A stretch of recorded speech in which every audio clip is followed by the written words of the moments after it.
Hello, guys, and welcome to episode 24 of Jack Reads. And this is where I'll be reading the book Bob the Builder Scoop Saves the Day. And so let's continue on with the book. And so here it is here's Bob the Builder Scoop Saves the Day. Bob the Builder, Scoop saves the day. It was a wild and stormy night.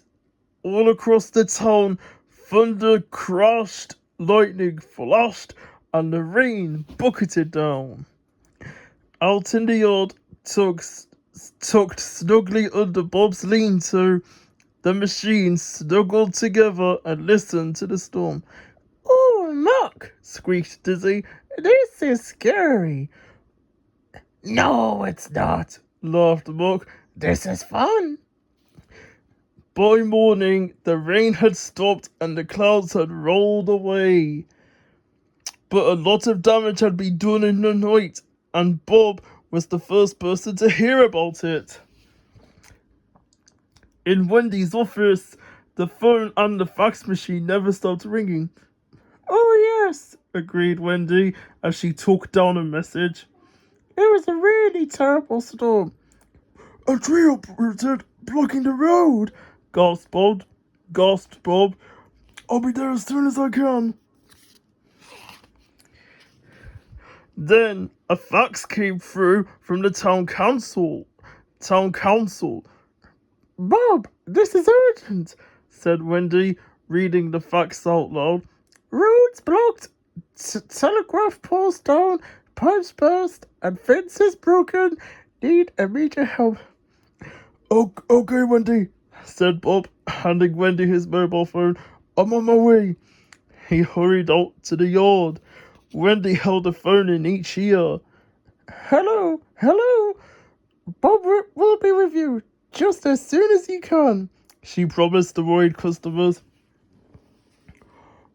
"Hey, that was some storm last night," rumbled Rolly when he saw Bob crossing the yard. "All that thunder and lightning. Wild." "It was," Bob agreed. "And it caused a lot of damage. We're needed right away."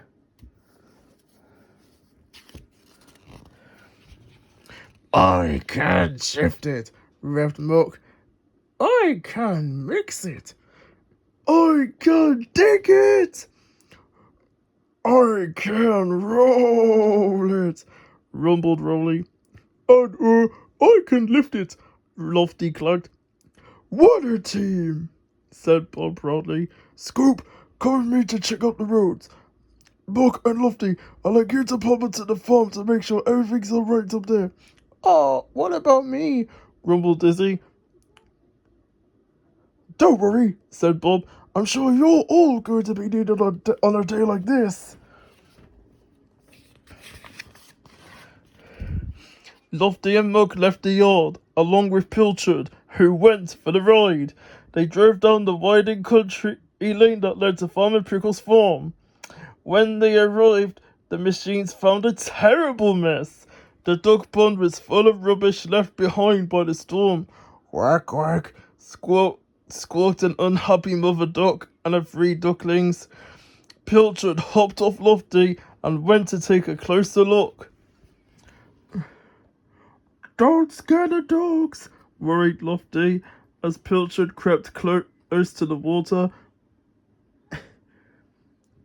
They don't look very happy," Muck chuckled. They will be when we've cleaned up their pond. Come on, Lofty," he cried as he whizzed down the hill. On the road into town, a telegraph pole had fallen across the lane. Scoop picked up the heavy pole in his front shovel.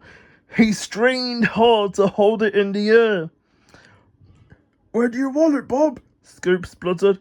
"Put it by the roadside," Bob told him. A gate had come off its hinges. Bob lifted it back into place. With their work done, Bob and Scoop set off to the next important job. And all the while, Muck and Lofty were busily cleaning rubbish from the duck pond. While Lofty was piling rubbish in Muck's dumper, Pilchard decided to take a closer look at the ducks. She scrambled up the storm-damaged tree and leant out over the wobbling branch. Crack! Went the tree as it suddenly split at the base. With a creak, it toppled over the pond and hung in midair. Meow! Yelled Pilchard as she dangled upside down, inches from the water. Quack, quack, quack, squawked the ducks. Oh no! Wailed Lofty. Meow! Howled Pilchard. We've got to rescue Pilchard! Muck roared. Quick, Lofty, do something! Lofty differed. Shouldn't we wait for Bob? He asked nervously, looking at the tree. What? Roared Muck. That might take all day. Pilchard can't hang on forever. Meow! Pilchard agreed pitifully. The ducks quacked at her loudly. Across town, Bob and Scoop were hard at work, trying to push a lamppost back into place.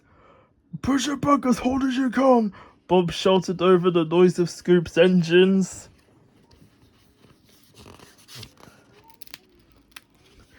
Back at the farm, Lofty was trying to hook the fallen tree. He threw his hook right across the pond, but he couldn't reach Pilchard. Just grab it, Lofty, shouted Pilchard. I would, if I could, spluttered poor Lofty.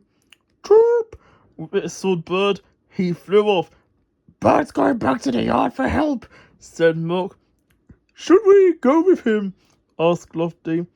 I'll go back, said Muck. You stay here and look after Pilchard. Help!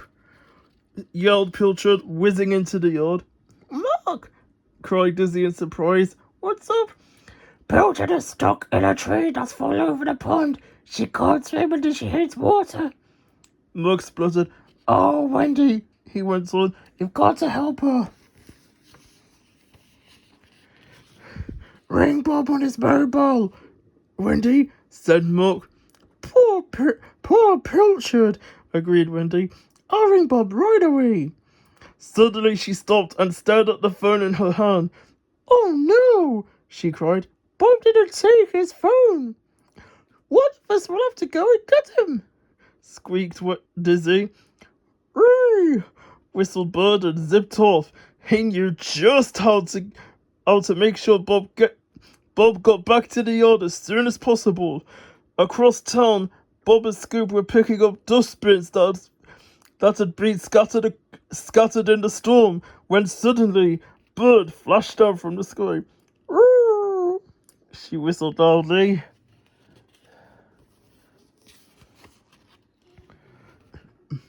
Bird! Cried Scoop. What are you doing here? Chirp, chirp, chirp, chirped Bird, hopping up and down on the top of Scoop's roof. Scoop listened to Bird, wide-eyed. Bob, quick! He yelled, swinging into reverse. We've got to go! Scoop roared back to the yard. Everyone was panicking. Scoop! Bob! There's been an accident, yelled Muck. There's been an accident, cried Dizzy. A tree fell into the pond, Muck said. With Pilchard in it, Wendy added. Lofty tried the tree, but it's too heavy.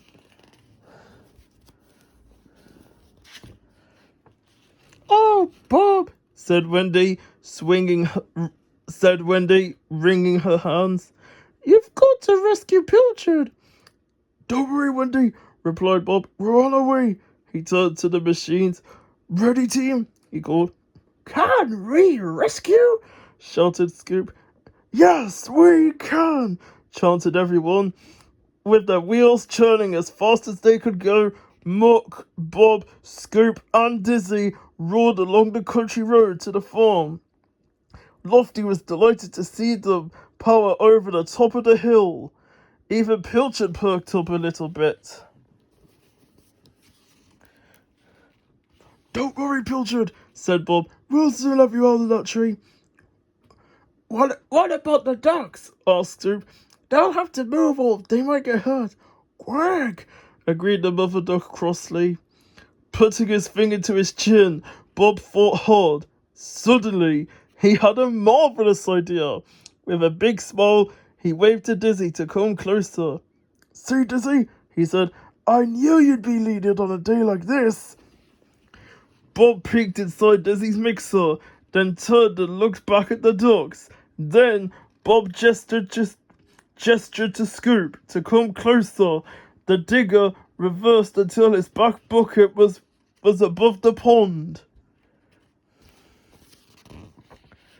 The puzzled ducks looked at each other, as if to ask what was going on. I'll give you a lift up," said Scoop to the ducks as he dipped his back bucket into the water. Very, very gently, he scooped up the mother and her ducklings. Dizzy hurried over to meet him. Turning around, Scoop carefully dropped the ducks into her cement mixer. "Ooh!" giggled Dizzy. You're tickling me." "Jeep, jeep, jeep," trilled the baby birds.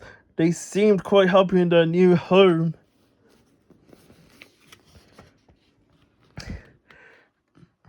"Now for Pilchard," said Scoop. His engines huffed and puffed as he extended his arms and held his big metal bucket underneath the frightened cat. "Hop in," called Bob. "Meow," mooed Pilchard as she leaped off the branch and collapsed into Scoop's bucket. Bob gave her a big welcome back cuddle. "There we are," he said softly. "You're right now." Everyone was tired when they got back to the yard. "Get a good night's sleep, you lot," Bob told his machines. "We've got a lot more repair work to do tomorrow." "What a day it's been," yawned Wendy. "You should go and put your feet up by the fire, Bob." "I will, Wendy. Good night." "Night all," Bob called. "Night, Bob," murmured the tired machines. When Bob walked into his front room, Pilchard was already asleep in her armchair, and snuggled up in Bob's chair was the family of ducks. "Well, I'll be below," laughed Bob. Meowed Pilchard sleepily. "Quack, quack," said the ducks. The end. And over here, we have an advertisement for some Bob the Builder products. Build up your collection of Bob the Builder books and videos with this exciting new range. And over here, we have some Bob the Builder VHS tapes, which are Bob the Builder, Scoop Saves the Day and Other Stories, and Bob the Builder, Buffalo Bob and Other Stories. And we also have some Bob the Builder books, which are Bob the Builder, Bob's Birthday, Bob the Builder, Wendy's Busy Day, Bob the Builder, Scoop Saves the Day, which is the book I'm reading, Bob the Builder, Bob Saves the Hedgehogs, Bob the Builder, Pilchard in a Pickle sticker story, Bob the Builder, Muck Gets Stuck Dot coloring book, Bob the Builder activity book, and Bob the Builder sticker it. Can you buy them? Yes, you can. Oh no! Pilchard's in trouble when she climbs up a tree and ends up dangling over a duck pond. Bob must come to her rescue before she gets wet, but he's off on a job and nobody knows where he is. It's up to Bert to find Scoop. He'll save the day. Can they do it? Yes, they can. The end. Well, guys, I hope you've enjoyed that story. Thank you all so much for watching, and I'll see you next time for another video. Bye bye.